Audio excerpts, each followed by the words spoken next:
sometimes people are wondering, why would Sam Engola lose an election? Sam Engola is a high name recognition in northern Uganda. Sam Engola is a man of substance. Quite frankly, is a successful businessman owning aircrafts, passenger and cargo. I mean, you're a big name recognition. You're in the north. You see, there are two different perspectives I want you to see. Sam Engola being a businessman and his family, his money is for his family. Political money must come from the secretariat or from the party. So you don't mix my money with the party money. When I was working, I was using my money. The party was not giving me any money. As I explained to you, that we did not have enough money.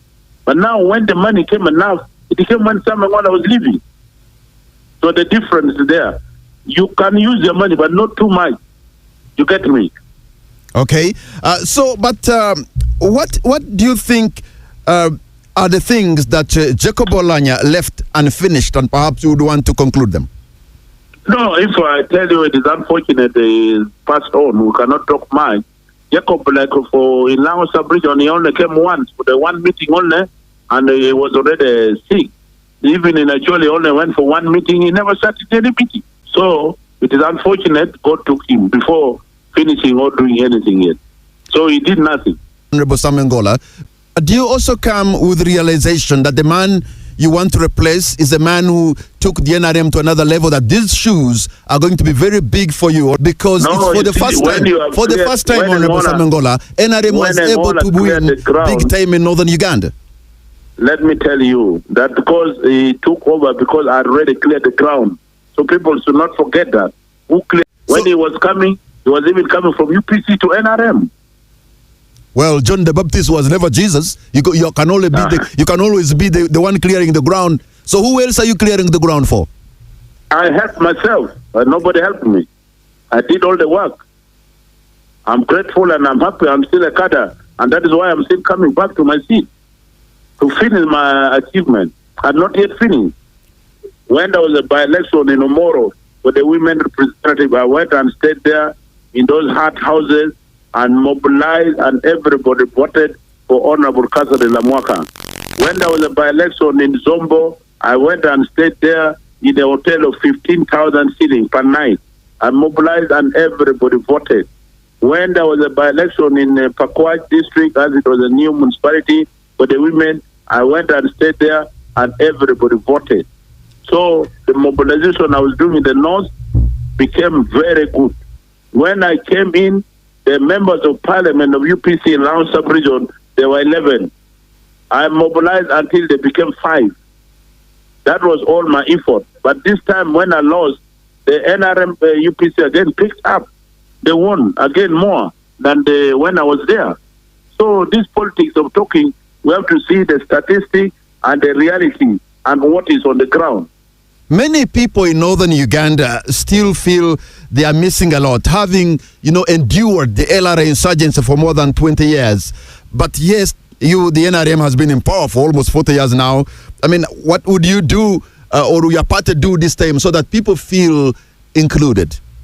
You see, what my party would have done, and is still doing, is for the mobilization. This morning, one radio station in Kulu, they were debating and they voted that out of 7 candidates, who is the best? And they found Sam Engola is the best. He got 8, another one got 2, another one got 2, and the rest got 0-0. So that is from Gulu. My people in Gulu are ringing me to listen at the radio today. Now, if Engola got 8 in Gulu, not in Lao, I will get 100%. Because last time in the last election, Jacob never got any vote in Lao. He got all the figures. He like in Kwania district, Jacob got 1, and that lady cried after voting that she was drunk. He voted by mistake, but now they already counted the votes. In Lira, where I come from, he got 3. I have all the figures. In Kulu, where today they were voting, I won there. I won in most of the parts. But my friend, the election of the last sec, because of Corona, even it was in Nambole, I was still going to win. Because people use a lot of money. They let Jacob use all the parliamentarian group from the Western. I never traveled there. Where I went, I won all. I went in Jinja, I won in Kapchoro, I won in Porto, I won. In Kaberamaido, I won. In Lango sub-region, I won all except one district where he won me by also 2 votes. That is the Moratar district. Reason I know it, but because of radio, I cannot say. But in the north, in Kulu, I won in Kulu. So because I could not travel to the western side, in central there I won. So the difference of our winning was not even big. So whereby now I will get back my seat. So you're actually telling us a new perspective, which I'd forgotten, that when you stand for Vice Chairman Northern Uganda, it's not only the delegates from Northern Uganda voting for you, but for the whole country. No. Yes, the whole country. That's why I said from the beginning that people who are contesting should know that the whole Uganda votes.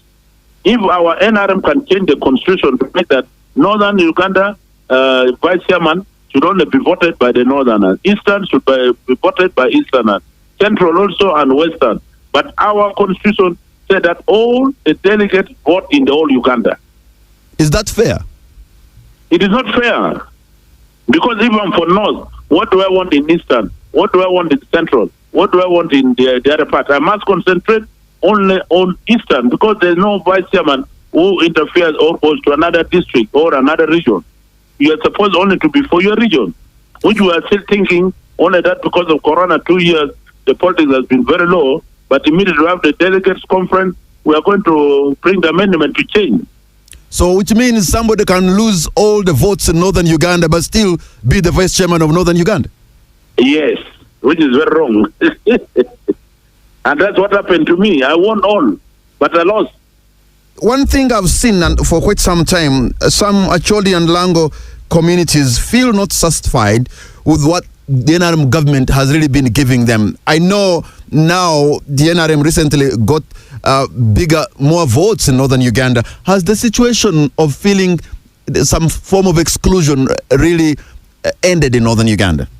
You see, as a candidate and as a cadre, when you talk in public, it will not sound well. If I go back to SEC, like when I was there and I would talk, my colleagues and the chairman would listen and they would implement. But now, many promises has been happened. This morning in Lango here in the radio program and in Kulu, I was listening, they're still talking about cow compensation. 2 weeks ago, 3 weeks ago, the president launched cow compensation in Soroti. But in Lango here, it has not yet been implemented.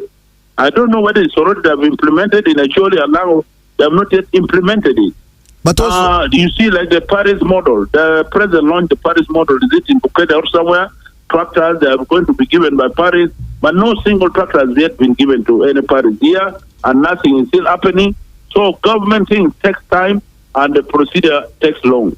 But also, it's a pity, Honorable Samuel Ngola, that your party, which is in power, is only compensating people who lost their property and their wealth during the war almost 40 years later. Because of many difficulties we had in the northern here, as you stated by yourself, that 20 years ago, people are in the camps. When you are in the camps and you come here as a human being, you would cry how our people suffered. You go to Kulu, you go to Koromojo, as they are now suffering. You see, you people in Kampala or in the radio, you talk without going to the field.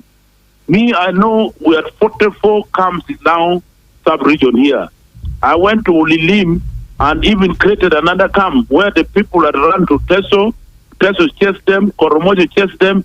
Our people, who, when it is raining, you stand in the of that the big tree or the big stick or the big where you build a grass thatch house, because the old house would be leaking to your family. People who are sleeping outside in the tent were not enough, no water, no food. So our people really suffered. When you remind us, we want to cry, but there's nothing you can do. President sympathized with us. Ruth Nakapira, when she was Minister of Defense, the lady came, suffered years, dead in grass thatch houses. She was in military uniform, in gumboots. I don't know for how many days. Those are the people we appreciate who saw our suffering. But you know, African, Lango, people forget very fast. People have now forgotten as if there was no such problems here. Honorable Ladit Sam Ngola. Yes, Ladit. We want to thank you so much for your time, and here on the hot seat, we wish you luck in your race for the vice chairmanship position in Northern Uganda. Thank you. Thank you for praying. Keep on praying. God will help and I will win. Thank you. Afoy Matek. Apoy, welcome. We're going to take a break, and the hot seat will be right back. The hottest debate on all relevant topics live on KFM's Hot Seat Tonight.